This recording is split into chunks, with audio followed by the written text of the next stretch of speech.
jaallatteetta yaa gooftaa jaalala dhugaanii nu waammatteetta yaa Yesuus maqaa gaariidhaanii nu jaallatteetta yaa gooftaa jaalala dhugaanii nu waammatteetta yaa Yesuus maqaa gaariidhaanii jaalalli kennumoo kan bara baraatee ijoollee koo jettee kan nu waamtee matee jaalalli kennumoo kan bara baraatee ijoollee koo jettee kan nu waamtee matee.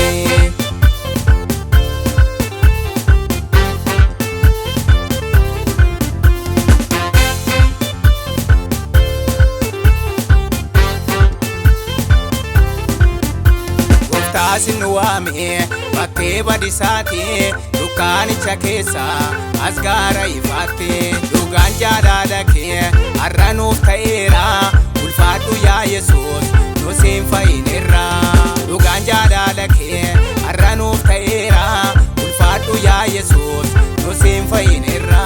nu jaallatteetta yaa gooftaa jaalala dhugaanii nu waammatteetta yaa Yesuus maqaa gaariidhaanii jaallatteetta yaa gooftaa jaalala dhugaanii nu waammatteetta yaa Yesuus maqaa gaariidhaanii jaalalli kennumoo kan bara baraatee ijoollee koo jettee kan nu waamtee matee jaalalli kennumoo kan bara baraatee ijoollee koo jettee kan nu waamtee matee.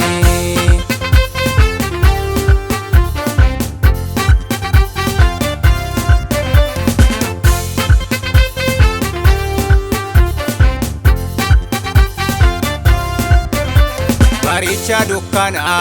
isaanu liqimsee yaa gooftaa Yesuus sin dhufee nuuf ibsee nuuf ta'eera meeyyee baay'ina araara kee waa'ee gochaa keetiif ulfaatu maqaan kee nuuf ta'eera meeyyee baay'ina araara kee waa'ee gochaa keetiif ulfaatu maqaan kee nu jaallatteetta yaa gooftaa jaalala dhugaanii nu waammatteetta yaa Yesuus maqaa gaariidhaanii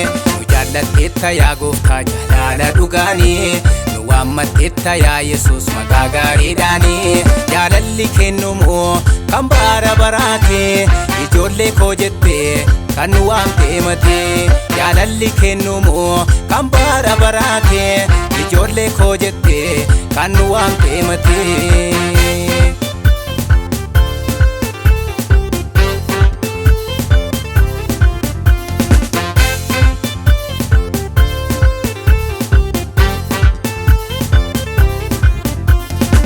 Amanuun keenya ofumaa fakkaate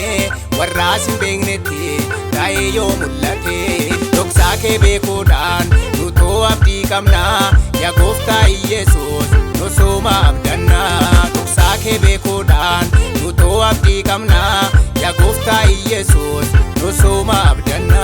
nu jaallatteetta yaa gooftaa jaalala dhugaanii nu waammatteetta yaa Yesuus maqaa gaariidhaanii jaallatteetta yaa gooftaa jaalala dhugaanii nu waammatteetta yaa Yesuus maqaa gaariidhaanii jaalalli kennumoo kan bara baraatee ijoollee koo jettee kan nu waamtee matee jaalalli kennumoo kan bara baraatee ijoollee koo jettee kan nu waamtee matee.